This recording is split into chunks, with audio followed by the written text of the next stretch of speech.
That leads me to my next question. Then what is it that you still need to know? I mean, obviously, as part of the settlement and something you've initiated was, Sure. is a review from the outside of the sheriff's office. But what is there still to know? Can you pinpoint what the problem is today, or is that still unknown to you? I don't think there's a silver bullet here, and that's the thing when you understand a culture, is that it's not just one thing that led you to this point. Ultimately, when we pull that root up, there's going to be multiple roots there and multiple branches off of that root that we're ultimately going to pull out of the ground. But the reality is that we got to take a look seriously at the organizational culture. That's real. We're going to look at the leadership. We're going to look at how our supervisors are trained to hold people accountable and to have a zero tolerance for any kind of violation of policies or regulations within the system. And then secondly, personnel. What kind of classification are they under so that it makes it harder and longer to discipline folks when they violate? What are we doing to educate, train, and prepare deputies to be within the halls of a detention center for 10, 12 hours at a time, and making sure that we give them a break?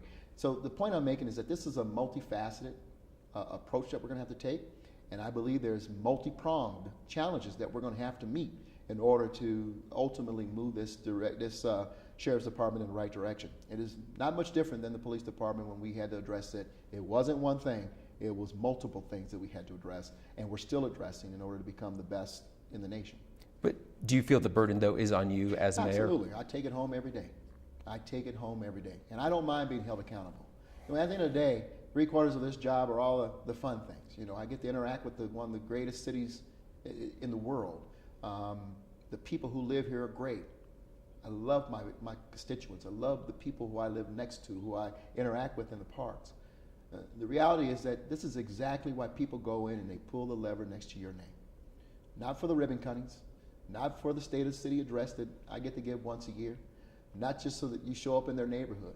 But at the end of the day, they must trust that when you walk into this office and you're faced with these sort of challenges, that you're going to meet it with integrity and transparency, and you're going to address it.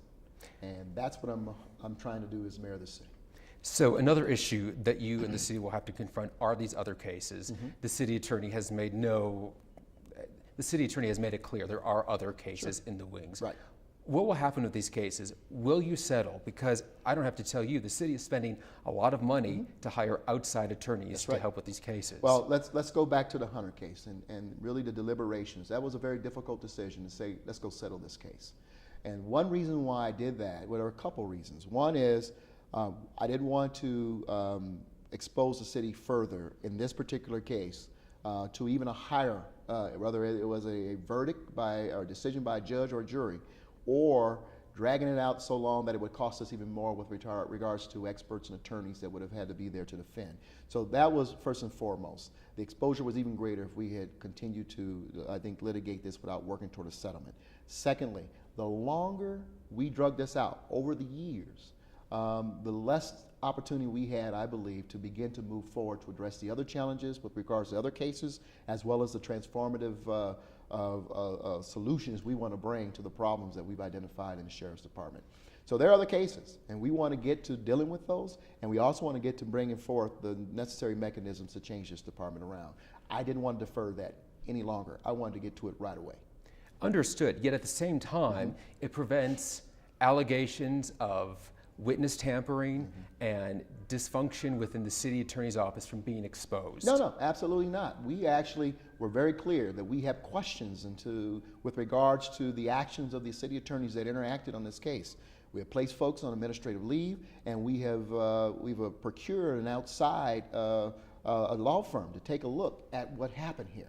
And so we've been very transparent about it. We have not withheld any of that. We were clear about it, but we could not move forward with those things. That we've continued to litigate the Hunter case and draw it out when we knew that there were clearly evidence that there were some problems here. We wanted to get to solving these problems, and we were very transparent with the public with some of the challenges we saw. So obviously the Sheriff's Department has been under the spotlight for this case, right. But it did bring up this relationship between the city attorney's office and Denver officers, specifically with the witness tampering in the Hunter case. Alleged witness tampering. Alleged witness tampering, fair enough. But do you worry, or is there concern that there is corruption within the police department and the city attorney's office that allowed for this potential relationship, this potential transaction to occur. In your question, am I worried that that might exist? I don't believe that exists, and we have not necessarily uncovered evidence that that exists. The reality is what we've uncovered is allegedly some bad mistakes made by some people who are involved. Not in a sense that that this is an ongoing mistake that has occurred or that it goes beyond the people that we know who are involved in this particular case. But that's why we have an external body looking at it, so we can make sure we get to the root of it. Okay, let me just wrap, 2 more quick questions. Okay. There is behavior caught on camera, which I think you agree is unacceptable. Mm-hmm. Yet, in order for those individuals to be terminated from their positions is a very difficult process. Mm-hmm. Is that something that needs to be changed as well? Absolutely. I said it in the press conference. I just said it here with you. As far as the multi-pronged challenges that we saw facing this department, we're going to take a serious look at the personnel classification of our sheriffs. They have a special role, as do our police officers, where they take the oath, but they also have the power to protect folks, but also to physically restrain and in some cases in life to protect others.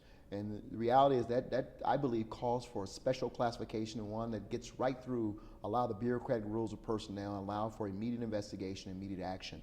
And so we're going to take a very serious look at the personnel, and it's part of our action plan that we're going to, I believe, unveil soon, if not this week. You'll see that personnel is one of the areas, personnel classification of our sheriff's deputies are one of the areas that we're going to really focus on. And when those reviews take place at the sheriff's office and the city attorney's office, when those documents are done, will we as the press be able to see them without... As far as the review? Yeah, I mean, Absolutely. We'll be able to see without redaction, without editing? No, whether or not there's redaction or editing is not my call. It's really, lawyers will tell you. But the reality is But you can set the tone. Yeah, absolutely. We're not, here's the tone I'm going to set. We're not trying, the staff has been told, I want to have a process that has a great deal of integrity and transparency. I want to have regular check-ins with the media. I want to make sure that they know what we're doing, how we're doing it, and who's doing the job. And when we're done and we're ready to make decisions, we will share with you, here are the decisions we've made, here's what we looked at. And you'll take a look at what we've seen. And so that you can have an understanding. Now, we do have laws that even regulate us with regards to personnel and what we can release publicly. Those are federal laws. Those are not necessarily laws the city and county of Denver promote. But the reality is that we're going to have to abide by those laws, and we will. But our job is to tell you, here's what we had. Here's why we made these decisions. And we'll give you what we can to the extent of the law to tell you how we arrived at those decisions. Okay. Thank you. You bet. Appreciate it. Thank you. Thank you.